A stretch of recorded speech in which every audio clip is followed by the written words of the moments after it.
sounds having breakfast, the hum of their conversation and the clinking of their cutlery reaching her ears. She returned to the window with the beach view and gazed out at the sea, following it with her eyes until she reached the cliffs at the far end.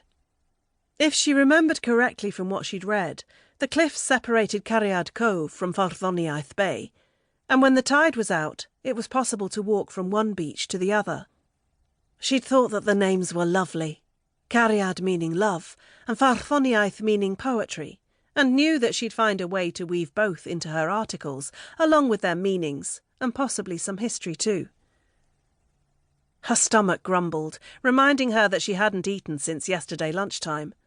She'd been too tired when she'd arrived last night, and declined the night receptionist's offer to find her some supper. But now she needed to eat, so she'd dress and go down for breakfast before deciding upon her plans for the day. "Please let me put your shoe on, Beti." Will Hopkins fought the urge to check the kitchen clock again, knowing that seeing how late he was running wouldn't help him to get his daughter ready faster. "Don't like them any more, Daddy. I want new ones." Beti folded her arms over her chest and scowled at him. Will had to bite the inside of his cheek to prevent himself from smiling. In her blue and white checked summer school dress, with her soft brown curls in bunches and her white ankle socks, his daughter was incredibly cute.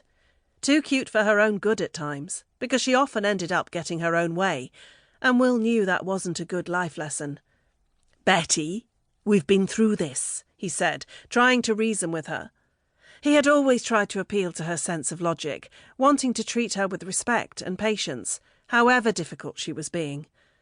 Most of the time he was lucky, and she was happy to get ready in the mornings, but some days, like today, she made things challenging. "You can have new shoes for September. There are only 3 days of term left, and there's no point getting new shoes now, as you'll grow out of them."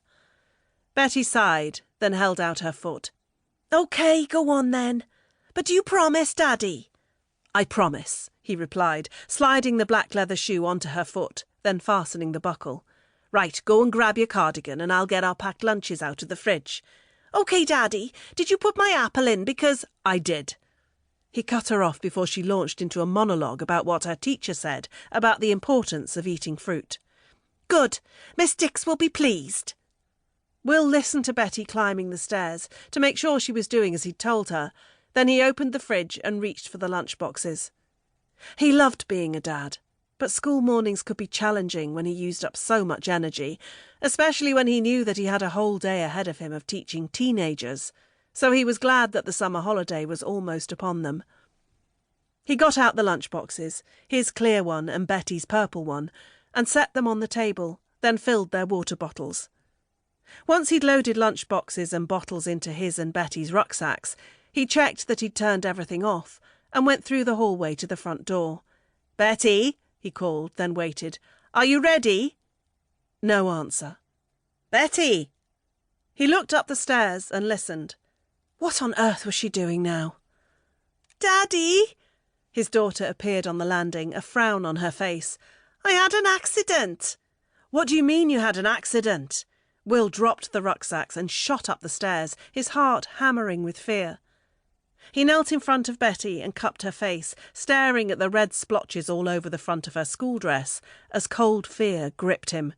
"What happened? Are you bleeding?" "No, Daddy.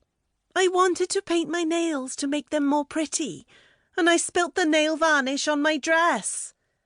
Her eyes widened as if in disbelief at how this terrible thing had come about, and Will suppressed a groan. "It doesn't matter, as long as you're all right," he said, as he led Beti to the bathroom. "I'll get you a clean dress, and we'll try to get the nail varnish off this one later." "Yes, Daddy," Beti said. "I really have no idea how it happened at all." Will shook his head. "I'm sure you don't." "We'd better get a move on, Daddy, or we'll both be late for school." Beti gazed up at him, her eyes wide with innocence, looking as if butter wouldn't melt in her mouth. "Yes, we better had, and I'm sure Miss Dix won't care if your nails aren't painted." "Miss Dix always has painted nails. She's very pretty. You should marry her, Daddy. Then you'd have a lovely wife."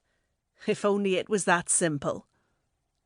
Will left Beti in the bathroom while he went to get her another dress. Whenever Beti